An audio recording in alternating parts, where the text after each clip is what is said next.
hermanos, feliz noche para todos. Estamos agradecidos al Señor, ¿verdad? Así que ensordezco de escuchar la feliz noche, ¿verdad?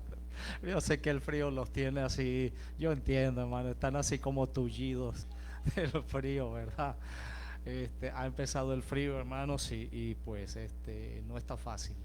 Yo quiero pedirle, hermano Elmer, hágame el favor y me ayuda a repartir una etiquetica de esta. Esta es para que usted pegue en su carro, hermanos.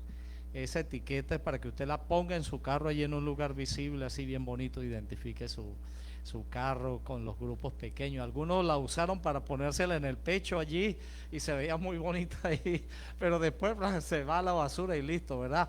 Pero eso es para ponerla ahí en su carrito, para que usted identifique que usted forma parte de un grupo pequeño, y así todos los días cuando usted va a salir a su trabajo, usted va viendo allí, usted ve la etiqueta pegada allí en el vidrio del carro, grupo pequeño, grupo pequeño, grupo pequeño, ¿verdad? Y tanto va el agua al cántaro hasta que al fin se derrama, ¿verdad? Hoy, hermanos, está de cumpleaños la hermana Patricia Chiquillo. Está cumpliendo T5. Dice, ¿verdad? Así que, hermana, feliz cumpleaños. ¿Qué le parece si cantamos Dios te dé buen salud? ¿Sí? ¿Cantamos? Dios te dé buen salud, bendiciones también, que te cuide y te guarde para siempre. Amén. Amén, hermana. Dios le bendiga, hermana Patricia. Que el Señor le conceda muchos años de vida y salud, junto a su familia, a su esposo, y para seguir sirviendo al Señor. Bueno, hermano, ustedes, gracias, hermano Elmer. Ustedes escucharon que yo estaba en una clase, y sí, estoy tomando una clase, porque pues quiero informarles que estoy aplicando para ingresar a un programa doctoral con enfoque en consejería bíblica. Consejería bíblica. El objetivo es pues poder preparar un poquito mejor para poder ayudar a la iglesia, ¿verdad? Aquí para todo han repartido, ¿no? Si se necesita un especialista en tal cosa, entonces no, que usted no puede porque si no tiene esto, no tiene aquello, ¿verdad? Entonces, estamos haciendo ese proyecto, hermano, para entrar allí a ese programa, y estamos tomando unas clases, y pues el plan es que el Señor nos ayude para que a la hora que uno tenga que hablar, que el fundamento sea la palabra de Dios, ¿verdad? Que uno pueda, a la hora de brindar un consejo, no puede uno decir, bueno, yo creo, a mí me parece, sino, ¿qué dice la Biblia, verdad? ¿Qué dice la palabra de Dios? Entonces, pues, estamos enfocándonos precisamente en eso, y esperamos con la ayuda del Señor que eso pueda ser de gran beneficio para la iglesia, ¿verdad? Para la iglesia, para la hermandad. Algunos quisieran quizás oír a la hora que uno les visita y habla con ellos, quisieran quizás oír el consejo de un psicólogo o de algo que les ayude a apoyar allí, pero uno no puede decir más nada sino lo que enseña la palabra de Dios, ¿verdad? Lo que el Señor nos enseña a través de la Escritura, y por eso es que pues la palabra de Dios es suficiente por sí misma. En el año, ¿qué ocurrió? Quiero preguntarles a ustedes, que algunos han sido estudiosos de la historia. ¿Qué ocurrió el 31 de octubre? ¿Qué se celebra el 31 de octubre aparte de Halloween? Porque Halloween es la mundano, ¿verdad? Y pues hemos de cuidar que nuestros hijos no se metan en esas cosas, ¿verdad? Pero ¿qué ocurrió el 31 de octubre del año 1517? Algunos todavía no habían nacido en esa fecha, ¿verdad? el 31 de octubre de 1517, Martín Lutero clavó en las puertas de la iglesia de Gutenberg o Wittenberg las 95 tesis de la justificación por la fe, ¿sí? Y por eso es que vean cómo el enemigo se encarga hasta como de distraer la mente hacia otras cosas, ¿verdad? Porque esa es una fecha clave para la iglesia, porque la historia del cristianismo se partió en dos desde esa fecha. Cuando Martín Lutero clavó allí en la catedral, en las puertas de la catedral, siempre la costumbre era que así como tenemos una cartelera ahí a la entrada de la iglesia, en esos tiempos ya era costumbre que había allí como en la puerta había un lugar donde se colocaban los anuncios. Así como cuando uno va al supermercado hispano y encuentra, se busca pintor, se busca tal, y allí fue donde yo conseguí mi primer trabajo aquí en los Estados Unidos, hermano. Allí se busca pintor. Y bueno, ya después les contaré la historia en otra ocasión, ¿verdad? Pero Martín Lutero fue y clavó allí lo que el Señor pues le permitió escribir en las 95 tesis. Así que recuerden ustedes que cada año cuando es Halloween es la oportunidad de recordar ese momento histórico. Ahora, ¿por qué traigo a sus memorias y traigo a sus mentes esa fecha? ¿Por qué? Porque recuerden que Martín Lutero era un sacerdote católico y él y la iglesia en ese tiempo fue una etapa de terrible oscurantismo, de terrible oscuridad, lo que se conoce como la Edad Media, que corre desde la caída del Imperio Romano en el año 476 hasta justamente esa fecha, el año 1517. En ese periodo de tiempo se conoce como la Edad Media, el oscurantismo, porque fue un tiempo de terrible oscuridad moral, espiritual, social y en todo el sentido, en la ignorancia, porque muchas personas eran completamente analfabetas, no sabían leer, y los únicos que tenían acceso para leer la imprenta se inventó más o menos como por el año 1470 y pico por allí, y la inventó Juan Gutenberg, inventó la imprenta, pero en ese tiempo, antes de que la imprenta se inventara y se imprimieran los libros como se hace hoy en día, el tener libros era un lujo que muchísima gente no se podía dar ese lujo de tener libros. Y entonces, en ese tiempo de terrible oscuridad, Martín Lutero, el Señor lo iluminó, porque él había estado siguiendo, conforme a la costumbre de la iglesia, el expiar sus pecados por medio el pago de penitencias y de sacrificios, y él era de los que agarraba un azote, un látigo, y él se azotaba a sí mismo porque él se sentía tan pecador y tan malo que él se azotaba a sí mismo, y entonces caminaba de rodillas en los días santos de la Iglesia Católica, y caminaba de rodillas, y un día subiendo por los escalones que conducían hasta la iglesia, entonces se le encendió en su mente el texto que está en Gálatas, el capítulo 3 y el versículo 11. Recuerden que la epístola que estamos estudiando los jueves que este servidor está aquí es la de Gálatas. Y entonces aquí en el versículo 11, en la parte final, está las palabras de las que se le encendieron a Martín Lutero en su mente. ¿Qué dice allí Gálatas capítulo 3 y el versículo 11 en la última parte? El justo, ¿qué? por la fe vivirá, ¿verdad? Y todos los que están ahí en el grupo, pues la invitación que hice esta tarde para el culto es precisamente el título del mensaje de esta noche: el justo por la fe vivirá. Entonces, retomando un poco la historia, entonces le decía que Martín Lutero vivió en ese periodo que era un periodo al que se le llamaba también el tiempo de la oscuridad, era el oscurantismo, por todo lo que les había mencionado anteriormente, ¿verdad? Analfabetismo espiritual, religioso, la gente se guiaba solamente por lo que el sacerdote decía, y para remate, entonces el sacerdote hablaba y daba la misa en latín.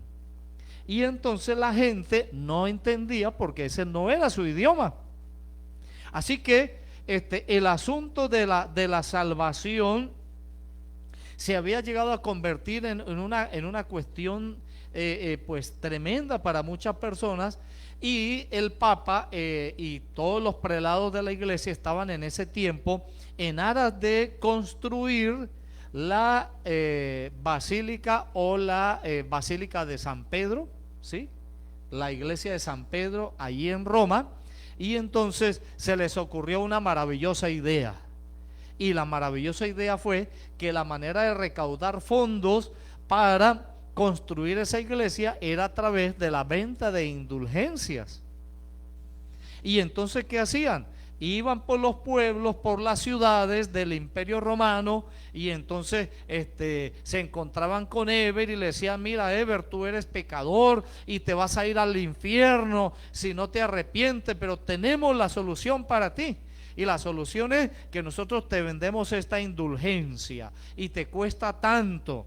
Y ahí, con esa indulgencia, tú aseguras el perdón de tus pecados pasados, presentes y futuros. Miren el negocio tan tremendo que la iglesia había creado, y el sistema que gobernaba en ese tiempo. Así que en una ocasión Martín Lutero iba caminando por una de las calles de la ciudad y se encontró un borrachito tirado allí a la orilla del camino, y entonces se acerca hasta él y le dice: pero fulano, mira cómo estás, ¿qué estás haciendo con tu vida?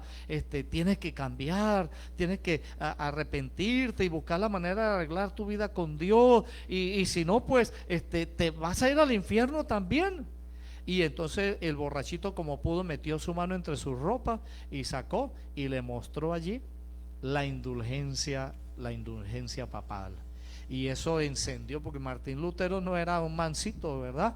Era un hombre de un temperamento firme, y eso pues hizo que se encendiera en él el fervor y el ardor por predicar y enseñar cómo es que es y a qué y cómo era la verdadera salvación. Ahora, recuerden ustedes que Pablo, hasta aquí, hasta el capítulo 3, él estaba primero defendiendo su apostolado, porque su apostolado estaba en dudas, especialmente con los Gálatas. Pero Pablo también estaba atacando un problema que estaba enfrentándose en la iglesia de los Gálatas, porque dentro de la iglesia cristiana en aquel tiempo se había introducido un grupo conocido como los judaizantes, que enseñaban que sí, nosotros creemos en Cristo, y sí, Jesús murió por nosotros, vamos a ser cristianos, pero hay que seguir practicando hay que seguir en la práctica de las reglas y las leyes judías que enseña la Torá. Y parte de esa práctica era: hay que circuncidarse. Y aparte de eso, pues ustedes saben que por eso es que desde allí el sábado, el día del Señor, se volvió odioso para mucha gente, porque el sábado, que como dice el profeta, ¿no?, en vez de ser un día de gozo, paz, si al sábado llamar es delicia, santo, agradable del Señor, ¿verdad? No, sino que se convirtió en una carga, porque lo habían llenado de muchas cositas. Entonces no podía caminar más de tantos pasos, no podía escupir, no podía preparar la comida, no podía hacer una cosa, no podía hacer la otra, y era un montón de cargas que el sábado, en vez de ser un día de regocijo, un día de descanso, un día de paz y de refrigerio, era más bien el sábado. La gente como que no quería que que viniera, sino más bien querían más bien que oye, ya viene el sábado de nuevo con todas las cargas que eso implica. Así que Pablo empieza allí a manifestar el punto central del Evangelio, y recuerdan que la última vez le decía que nos aprendiéramos de memoria Gálatas capítulo 2 y el versículo 20, ¿verdad? ¿Se acuerdan? Con Cristo estoy juntamente crucificado, y ya no vivo yo, mas vive Cristo en mí, y el cual me amó y se entregó a sí mismo por mí. Esta es la última parte, ¿verdad? Pero ahora el capítulo 3, entonces los primeros 5 versículos, Pablo les habla a los hermanos, pero les habla en un lenguaje bien fuerte. Le dice: Gálatas insensatos, ¿quién os fascinó para no obedecer a la verdad? A vosotros, ante cuyos ojos Jesucristo fue ya presentado claramente entre vosotros como crucificado. Y se dirige a ellos y le dice: insensatos. ¿Y qué significa insensatos? ¿Ah? Esa palabra tiene una connotación fuerte en el lenguaje en el que Pablo escribió, porque él les está diciendo que están cometiendo una locura. O sea, ¿cómo van a cometer la locura de dejar el evangelio puro del Señor Jesucristo por seguir las ordenanzas y las enseñanzas de los judaizantes? Y entonces le dice: ya a ustedes se les predicó de Cristo crucificado, ¿verdad? Y al final del versículo 2 dice: ¿recibisteis el Espíritu por las obras de la ley o por el oír con fe? Tan necios sois, habiendo comenzado por el Espíritu, ahora vais a acabar por la carne. Y ustedes dirán: bueno, ¿y eso qué tiene que ver conmigo? Bueno, mis hermanos, pues en estos tiempos y en esta época en que ustedes y yo vivimos, un día tomamos la firme decisión de entregarle nuestra vida al Señor y de servirle con todo el corazón. Pero cuando usted mira desde ese momento, desde ese día, entonces usted podrá analizar y decir: oye, yo ese día hice mi propósito y mi compromiso de servir al Señor, pero en vez de ir hacia adelante, ¿qué ha pasado conmigo? He ido para atrás como el cangrejo. O ustedes ven a veces, ustedes han visto los cangrejos, ¿sí? Que los cangrejos caminan así como de medio lado, o como la canción: un pasito para adelante, pero ¿cuántos para atrás? 2 pasos para atrás.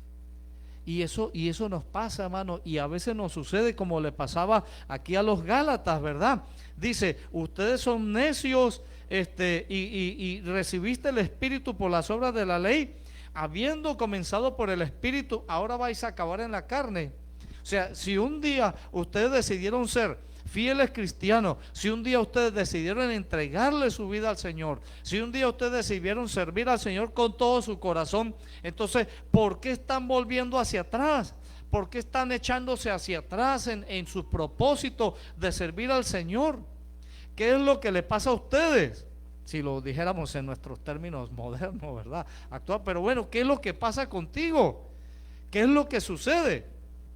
Y entonces Pablo se da cuenta que la única manera de poder rebatir toda esta enseñanza y toda esta confusión que los hermanos tenían era justamente con la palabra de Dios. Y desde el versículo 6, capítulo 6, hasta el versículo 16, entonces Pablo hace allí una presentación bien especial de lo que significa vivir por la fe, hermanos. Y quiero rápidamente mencionar algunas cosas bien importantes. Primero que todo, Pablo empieza presentándoles a Abraham, porque Abraham, tanto para los judíos como para los nuevos creyentes, y aún para nosotros, Abraham es conocido como el padre de ¿qué?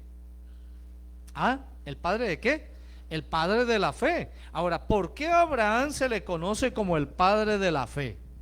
Bueno, vamos a abrir nuestra Biblia, vámonos hasta Génesis y vamos a buscar rápidamente allí lo que Pablo está queriendo decirle a sus hermanos para que despierten y abran sus ojos y se mantengan firmes en el camino de la vida cristiana. Lo primero que dice aquí Génesis capítulo 12 y el versículo 1 en adelante dice: Jehová había dicho a Abraham, vete de tu tierra y de tu parentela y de la casa de tu padre a la tierra que te mostraré.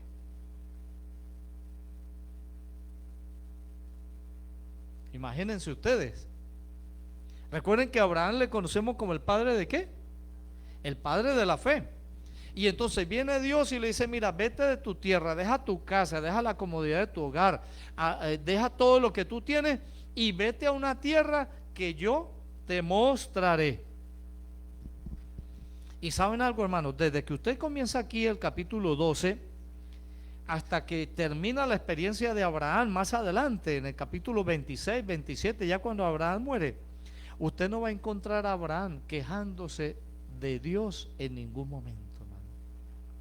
Y cuando escuchó el llamado de Dios, ¿qué hizo Abraham, hermanos?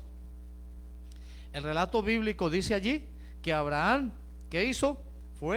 Recogió sus cositas, levantó su tienda, armó toda su cuestión. ¿Y qué hizo? Hermanos, emprendió su camino. Escuchó la voz de Dios y ¿qué hizo? Obedeció. Y vean la promesa que Dios le hizo: haré de ti una nación grande y te bendeciré y engrandeceré tu nombre y serás bendición. Bendeciré a los que te bendijeren y a los que te maldijeren maldeciré, y serán benditas en ti, ¿cuántas? Todas las familias de la tierra. Así que desde allí Pablo lo confirma, porque ahí en Gálatas 3 él menciona ese texto, pero Pablo dice que en Abraham iban a ser benditas no solo su descendencia, sino cuántas familias de la tierra, todas, incluyendo a los gentiles que después se convertirían al evangelio. Ahora, hermano, si encontramos allí la experiencia de Abraham como el padre de la fe, encontramos que Abraham, pues dice la escritura que cuando salió de Harán tenía ¿cuántos años? 75 años, hermana. 75 años. ¿Alguno de ustedes aquí llega a 75? A excepción de hermano Johnny. No, mentiras. Ninguno de ustedes y yo llegamos a 75, hermano. Ninguno todavía. Ahora es que nos falta muchísimo para llegar allá, ¿verdad? Ahora es que nos falta. Pero Abraham tenía 75 años cuando salió, hermano. Y vean que todo el relato, el versículo 7, Génesis 12, 7 dice, dice, y edificó allí un altar a Jehová. Y más adelante, en los siguientes versículos, donde quiera que Abraham llegaba, ¿qué hacía? Edificaba un altar a Jehová. Pero el asunto de la fe no termina allí, sino que ya en el capítulo 22, acompáñenme ustedes, porque quiero hoy destacar solamente este caso. Después de que Dios cumple la promesa con Abraham, porque pues Abraham estaba preocupado, Abraham no podía tener hijos, ya estaba viejito y no podía tener hijos. Pero entonces el capítulo 15, primero leamos el capítulo 15, encontramos allí que pues Dios le promete un hijo a Abraham. Y entonces dice, versículo 3, Señor, mira, tú no me has dado prole, y he aquí que mi heredero será un esclavo nacido en mi casa. Luego vino a él palabra de Jehová diciendo, no te heredará sino un hijo tuyo será el que te heredará. Y lo llevó fuera y le dijo, mira ahora los cielos y cuenta las estrellas si las puedes contar. Y le dijo, así será tu descendencia, hermanos. Y el versículo 6 repite algo sumamente especial. Y creyó a Jehová y le fue contado, ¿por qué, hermanos? Por justicia. Y el texto nos dice, hermanos, ya Abraham tenía casi 100 años. ¿Y Sara cuántos años tenían? 90, ya Sara no podía parir. Pero hermano, ¿ustedes creen que el hijo que tuvieron fue por obra y gracia del Espíritu Santo? ¿Ustedes creen eso? ¿Qué tuvieron que hacer? Eran esposos y ya los 100 añitos, ¿qué tuvieron que hacer? Estuvieron juntos. El Señor le dijo: de ti nacerá descendencia, y a esa edad ellos estuvieron juntos y Dios cumplió su promesa, y Sara quedó embarazada y tuvo su hijo, el unigénito, el que iba a ser el del cual iba a nacer, a ser benditas todas las naciones. Pero hermano, la fe de Abraham no quedó solamente allí.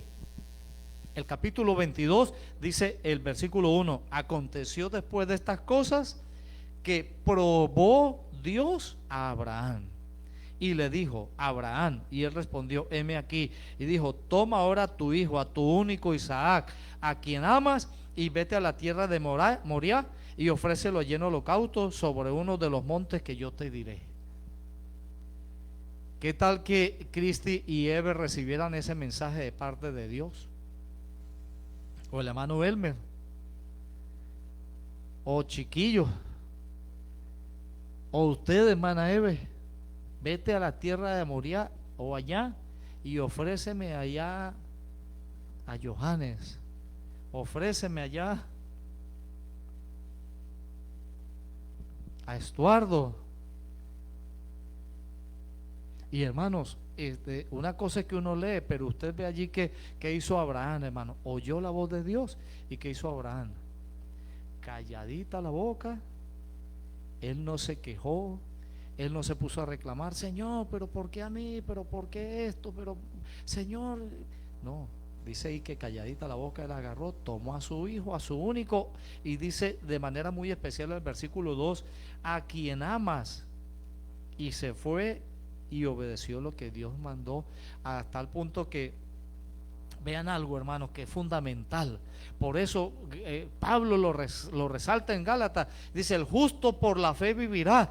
Porque la fe no es solamente un asentimiento del corazón, sino que la fe va acompañada de la obediencia, ¿verdad? Y vean que van. Ya llega un momento en que él deja a sus siervos: mire, esperen aquí, y yo y el muchacho iremos, adoraremos y regresaremos. Porque Abraham tenía en su corazón, en su mente, la certeza de que Dios iba a cumplir la promesa, y que si lo ofrecía en sacrificio, el Señor lo iba a resucitar e iban a regresar. Pero cuando iban en el camino, el muchacho le dice: ¿y cuántos años tenía más o menos Isaac? Como más de 15 tenía, ¿verdad? Y era un muchacho. Y él le pregunta: padre, mira, aquí está la leña, está el fuego, está todo listo, ¿y dónde está el cordero? ¿Y qué dijo Abraham? Dios proveerá, Dios proveerá. Se levantó el altar, se prendió allí todo, se dispuso todo, y dice el texto, ustedes lo pueden leer allí en el capítulo 22. Dice la escritura, el versículo 9: cuando llegaron al lugar que Dios había dicho, edificó allí Abraham un altar, compuso la leña y ató a Isaac su hijo y lo puso en el altar sobre la leña. Y extendió Abraham su mano y tomó el cuchillo para degollar a su hijo. Entonces el ángel de Jehová le dio voces desde el cielo y dijo: Abraham, Abraham. Y él respondió y dijo: heme aquí. Y dijo: no extiendas tu mano sobre el muchacho ni le hagas nada, porque ya conozco que temes a Dios, por cuanto no me rehusaste tu hijo, tu único. Pero noten algo: Isaac, siendo joven, él pudo haber huido.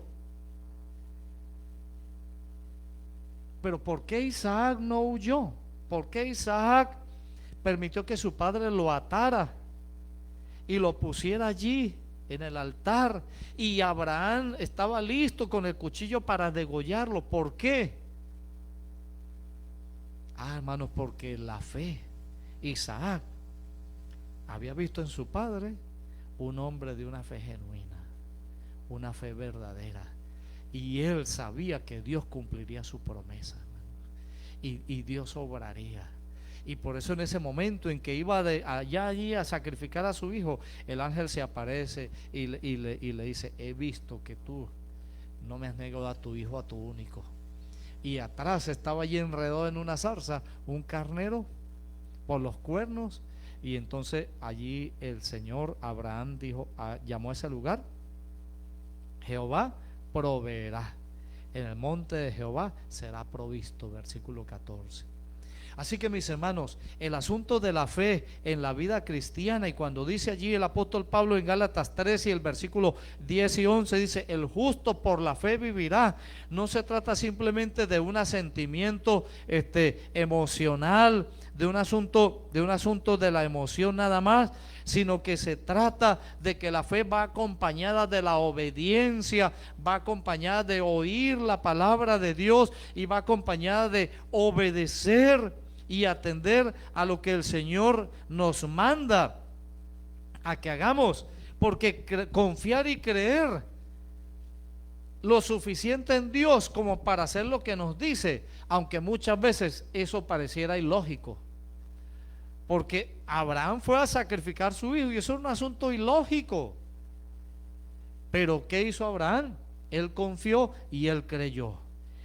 A tener fe, hermanos, es estar dispuesto a hacer lo que Dios dice, cueste lo que cueste, creer y obedecer la palabra de Dios. Y cuando Dios habla, nosotros confiamos y creemos lo que Dios dice y hacemos lo que Él nos dice que hagamos. Pero, hermanos, para confiar en Dios debemos entonces, ¿cómo hacer para confiar en Dios? ¿Cómo hacemos? Porque el plan es que ustedes y yo podamos desarrollar una fe firme y fiel, ¿verdad? Una fe fuerte. ¿Cómo hacemos para desarrollar una fe así? Hermanos, el pastor Esteban Bor comenta: imagínese que usted, hermano Elmer, va por la calle y viene un desconocido, una persona que usted nunca ha visto, y usted le dice, y se lo encuentra: señor, por favor, présteme $1,000 y mañana yo se los pago, tenga la seguridad que yo mañana se los pago. ¿Usted qué haría, hermano? Es un desconocido, usted nunca lo ha visto, usted ni sabe quién es, tiene apariencia de borracho. Está difícil, ¿verdad? ¿Pero por qué? Porque usted no lo conoce, usted no sabe quién es. Entonces, ¿cómo usted puede confiar en la palabra de alguien que usted no conoce? ¿Cómo podemos? Pero si usted se encuentra de repente al pastor Guillermo, ya la cosa cambia un poco, ¿verdad? La cosa cambia un poco. Así es con la fe, hermano. ¿Cómo nosotros podemos confiar en quien nosotros no conocemos? ¿Y cómo hacemos nosotros para conocer a alguien? ¿Cómo hacemos? Hermanos, si nosotros queremos conocer a alguien, tenemos que dedicar tiempo a estar con esta persona, tenemos que conocerlo, tenemos que pues comunicarnos, tenemos que tener contacto, tenemos que ver, porque así es que se desarrolla la confianza. Y de eso es precisamente que se trata el asunto de la fe, en que ustedes y yo podamos cada día desarrollar una relación más profunda y más plena con nuestro Señor Jesucristo, hermano, y que nosotros podamos entonces confiar en Él. Por eso es que muchas veces a nosotros nos falta la fe. Por eso es que muchas veces nosotros andamos allí con una fe vacilante, una fe allí que por nada se estremece y por nada decae. ¿Por qué? Porque no conocemos al Dios Todopoderoso, al Dios que le dijo a Abraham: mira al cielo y mira las estrellas, así será tu descendencia, como las estrellas de los cielos. No conocemos a aquel que le dijo a Abraham allí en el capítulo 12, dice: y yo haré de ti una nación grande y te bendeciré y engrandeceré tu nombre y serás bendición. Bendeciré a los que te bendijeren y a los que te maldijeren maldeciré, y serán benditas en ti todas las familias de la tierra. Eso, hermanos, es conocer a Dios. Y cuando nosotros conocemos a Dios, entonces confiamos en Él y nuestra fe se fortalece. ¿Y cómo hacemos para confiar en Dios y conocerlo más?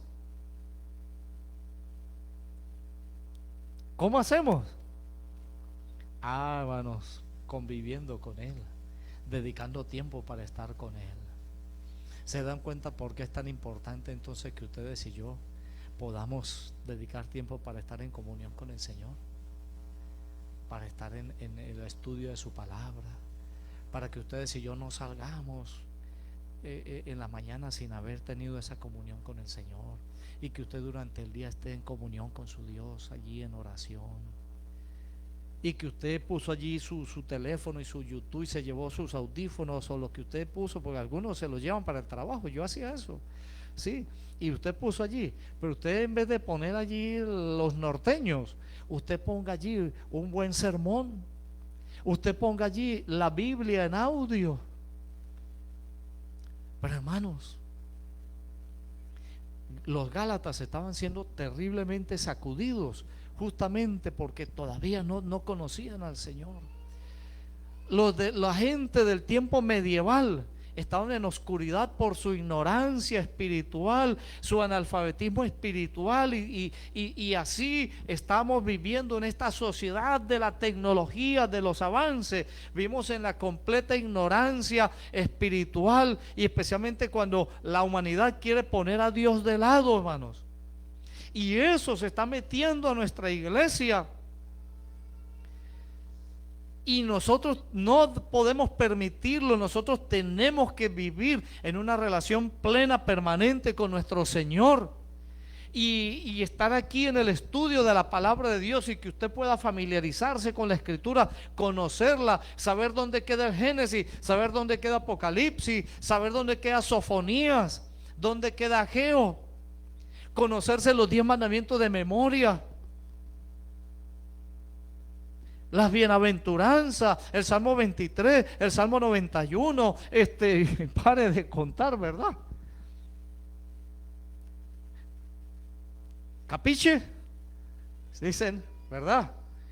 Sí, captamos, hermano, en dónde está para conocer a Dios, para estar en una estrecha relación con Él, para confiar en Él y para entonces desarrollar una fe como la que el Señor quiere que ustedes y yo desarrollemos, que confiemos en Él. El justo, hermano, vivirá por la fe. Y creyó Abraham a Dios, y le fue contado, ¿por qué? Le fue contado por justicia. Mis queridos hermanos, esta noche yo quiero invitarles en el nombre de nuestro Señor Todopoderoso, que ustedes y yo podamos proponernos cada día conocer más y más al Dios Todopoderoso que tenemos, hermano. Conocerlo más y más. La fe viene, ¿por qué? Por el oír, y el oír por la palabra de Dios, hermano.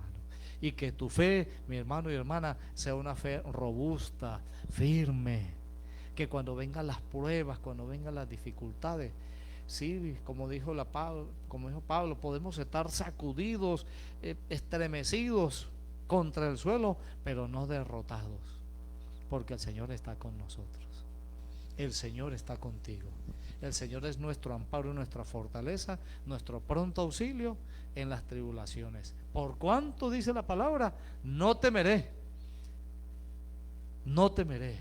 El Señor está con nosotros. Amén. Que vayamos esta noche a casa con ese firme propósito en nuestro corazón, de hacer de nuestro Dios el ser en el cual nosotros más confiamos, y que podamos desarrollar una fe firme, y que podamos enfrentarnos a las acechanzas del enemigo con Cristo Jesús como nuestro escudo protector. Amén. Vamos a orar. Querido Padre, Señor, gracias por la vida y la experiencia de Abraham, que aunque en su humanidad, en su experiencia, pues tuvo sus fallas y sus errores, pero fue un hombre que creyó en ti, que obedeció, que atendió a tu palabra y que hizo fielmente lo que tú le mandaste, Señor. Y tú le colmaste de bendiciones, Señor. cumpliste tu promesa en él. Y gracias a su fe, a su experiencia, hoy nosotros podemos sentir también que somos hijos de Abraham, el padre de la fe, Señor. Por eso, si alguno de mis hermanos y hermanas esta noche ha venido aquí a tu templo, Señor, por alguna prueba, por alguna dificultad, su fe, Señor, puede estar tan valiente. Yo te pido, Señor, que tú le des la fe de Abraham, la fe de Noé, la fe de Abel y la fe de todos aquellos hijos tuyos de las Escrituras que vivieron para ti, para servirte. Señor, hoy nos consagramos a ti y te pedimos, Señor, que podamos cada día estar en una estrecha relación contigo que nos permita confiar y creer en ti. Danos tu bendición, te lo pedimos en el nombre precioso de Cristo Jesús. Amén. Amén.